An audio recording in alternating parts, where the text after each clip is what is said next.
রাতে নুরিন তার স্বামীকে বুঝিয়ে হজে যেতে রাজি করায়। এদিকে তার মা সেই রাতেই আবার দোয়া করা শুরু করলো, হে আল্লাহ, আমার সন্তানকে হেদায়াত দাও। হজে যাবার সময় চলে এলো। তারা তিনজনে বিমান ধরলেন। মক্কায় পৌঁছে তারা 2টি রুম নিলেন। মা উঠলেন এক রুমে, আর আরিফ এবং নুরিন আরেক ঘরে উঠলেন।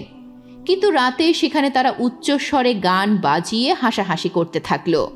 পাশের কক্ষগুলো থেকে তাদের হাসাহাসির শব্দ শোনা যেত। অনেকে আবার দরজায় টোকা দিয়ে বলতেন, ভাই একটু তো খেয়াল করুন, এটি হারাম শরীফের পাশের হোটেল। কিন্তু আরিফ কড়া গলায় তাদেরকে জবাব দিত, আপনার সমস্যা কি? আপনি আপনার মতো কাজ করুন, আর আমাদেরকে আমাদের মতো থাকতে দিন। 3 দিন ধরে এমনই চলতে থাকলো।